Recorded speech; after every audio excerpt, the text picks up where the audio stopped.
پتہ چلتا ہے کہ بعض لوگ اس میں بڑا غلو کرتے ہیں کہ جس نے یہ کہہ دیا کہ اللہ عرش پر ہے، آسمان پر ہے، تو گویا مکان لازم آ گیا تو وہ گمراہ ہو گیا۔ قرآن خود جگہ جگہ کہہ رہا ہے بھلا اس سے تم ڈرتے نہیں ہو جو آسمان میں ہے؟ تو جو اللہ کا مطلب ہے وہی ہمارا مطلب ہے۔ کوئی آپ سے پوچھے نا کہ تم جب کہتے ہو اللہ آسمان پہ عرش پہ ہے تو یہ تو اللہ کے لیے جہت لازم آ رہی ہے، مکان لازم آ رہا ہے، تو آپ کہو نہیں لازم آ رہا۔ تو کہ کیوں لازم نہیں آ رہا؟ کہو جب اللہ اپنے بارے میں کہتا ہے کہ میں آسمان میں ہوں، تو جب اللہ کے کہنے سے لازم نہیں آ رہا تو ہمارے کہنے سے بھی لازم نہیں آ رہا۔ تو پھر ممکن ہے وہ آپ سے سوال کریں، آپ سے یہ پوچھیں کہ جب آپ نے کہہ دیا کہ وہ ادھر ہے، اوپر ہے، تو جہت تو ہو گئی، تو آپ کہیں بھائی نہیں ہوئی۔ کہیں کیوں نہیں ہوئی؟ کہیں جب اللہ کے کہنے سے اگر ہو رہی ہے تو پھر ہمارے کہنے سے بھی ہو رہی ہے، اللہ کے کہنے سے نہیں ہو رہی تو ہمارے کہنے سے بھی نہیں ہو رہی۔ تو اللہ اعلم بمرادہ، اللہ نے اپنے بارے میں ہمیں جو بتایا ہے اس کی پوری حقیقت اللہ ہی جانتا ہے۔ ہم تو وہ الفاظ استعمال کریں گے جو اللہ نے اپنے لیے استعمال کیے۔ جو اللہ نے اپنے لیے الفاظ استعمال کیے وہ یہی کہ الرحمن علی العرش استوى، رحمان عرش پر مستوی ہے۔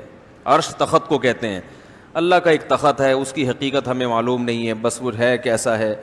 اور من فی السماء، آسمانوں میں ہے۔ اسی طرح حدیث میں آتا ہے کہ ایک باندی نبی کے پاس آئی، آپ نے پوچھا این اللہ، اللہ کہاں ہے؟ اس باندی نے کہا فی السماء، آسمانوں میں ہے۔ آپ نے فرمایا کہ اس کو آزاد کر دو، صحابی کو حکم دیا کہ اس کو آزاد کر دو۔ آپ نے اس سے نہیں پوچھا آسمانوں میں کیسے ہے، کیا بات بھائی؟ تو عامی آدمی سے بھی جب پوچھا جائے گا اللہ کہاں ہے تو وہ کہے گا بھائی اللہ آسمانوں میں ہے، عرش پہ ہے۔ کیسے ہے، کیا ہے، ہمیں نہیں پتا۔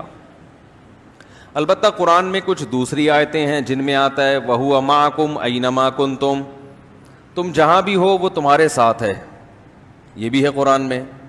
نَحْنُ أَقْرَبُ إِلَيْهِ مِنْ حَبْلِ الْوَرِيدِ، ہم تمہاری شہرک سے بھی زیادہ قریب ہیں۔ بات سمجھ میں آ رہی ہے؟ تو دیکھیں کسی بھی کلام کو نا سمجھنے کے لیے یہ ضروری ہے کہ اس زبان میں اس قسم کے کلام کا کیا مطلب لیا جاتا ہے۔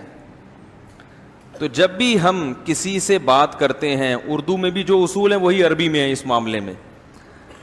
جب آپ کسی کی مدد کا وعدہ کرتے ہیں اور بتاتے ہیں کہ میری مدد ہر وقت تمہارے ساتھ رہے گی، تو آپ اس کے لیے کیا الفاظ استعمال کرتے ہیں کہ بھئی تم جہاں ہو میں تمہارے ساتھ ہوں، یعنی تم پہ نظر رکھے ہوئے ہوں اور تمہاری مدد کے لیے ہر وقت تیار ہوں۔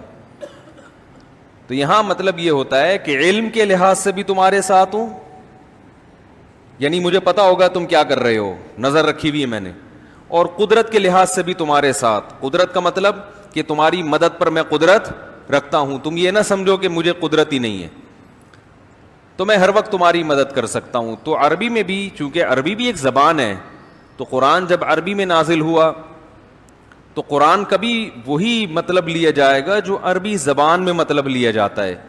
قرآن جب کہتا ہے کہ اللہ کہاں ہے تو اس کا جواب قرآن دیتا ہے عرش پر ہے، لیکن قرآن دوسری جگہ یہ بھی بتاتا ہے کہ ہم ہر وقت تمہارے ساتھ ہیں۔ تو ان دونوں آیتوں میں تطبیق ایسے ہوگی کہ اللہ کی ذات عرش پر ہے، لیکن علم اور قدرت کے لحاظ سے اللہ ہر جگہ موجود ہے، ہر وقت ہمارے ساتھ ہے، یعنی ہمیں دیکھ بھی رہا ہے، سن بھی رہا ہے۔